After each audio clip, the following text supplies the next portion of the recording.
Hello, Kimberly Bell here. This is like take 5 on adopt a coach parenting style because it gets so long. I feel like I'm so passionate about this subject that I keep going on and on. I'm going to try to make this quick.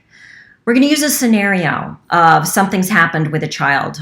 They got in trouble or something's happening in the household, whatever it is. And this is a moment for you guys to communicate and share, okay? 3 things to keep in mind. Listen, validate, and empower. We are supporters in this moment, I feel. And even if you have a problem with your child, it's also the same type of thing because we want to hear from that child. We want to give them a platform to speak, to be heard, okay? First is listen. So listen means to do that, to listen, right? And to allow our child to have the amount of time they need to be able to say whatever it is that they're saying.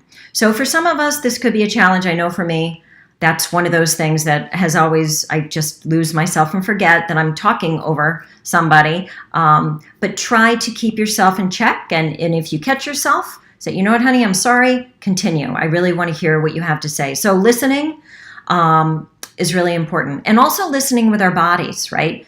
To put the phone down, to not be cleaning a kitchen or doing house chores or whatever it is. Be there, be present, and show our children presence so that they can learn that this is the way you behave when you have a conversation with somebody, with anybody, really. I was going to say with somebody you care about, but it's really showing our children that when we have communication with people, we try to be present in the moment. Can't always happen, but we try. Allow the child to speak without interruption. Stop what you're doing and listen. Okay.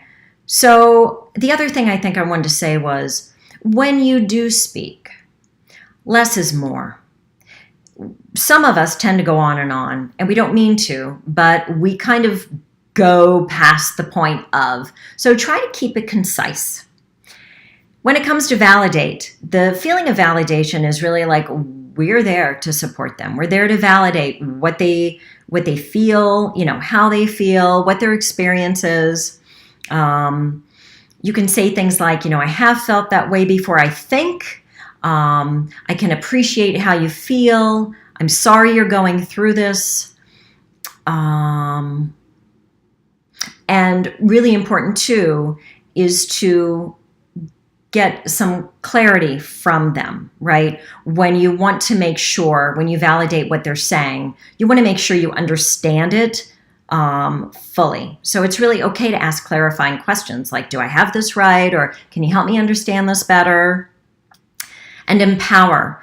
Empowering to me is so important to encourage our children to listen to that small or that still or that inner voice inside of themselves. And this may be important to me because of my past and because of my history. So I'm going to share this as an aside. I lost my mom when I was 12. And of course that's devastating, right?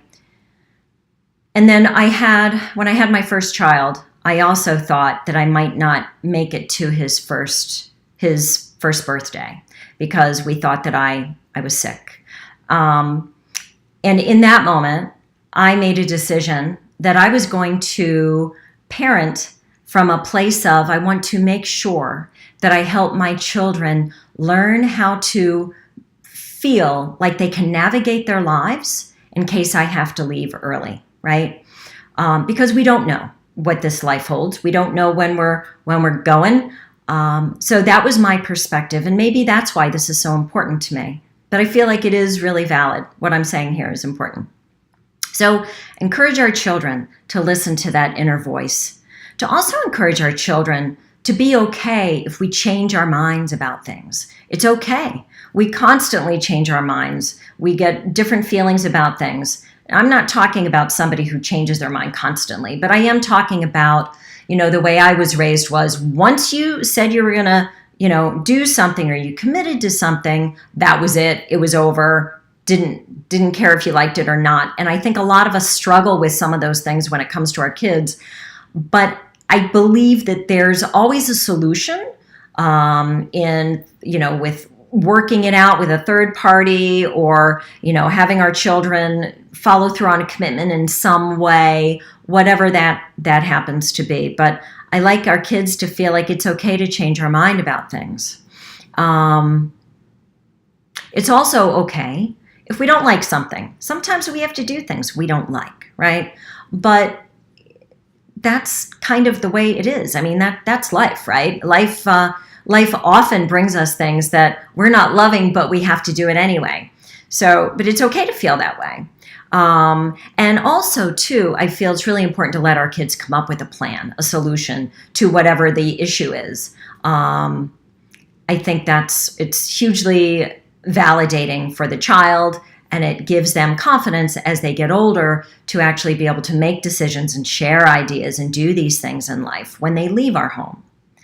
So that's it. I hope this wasn't too long. Oh, still a little long, but thank you. I will see you guys next week, and thank you for your time.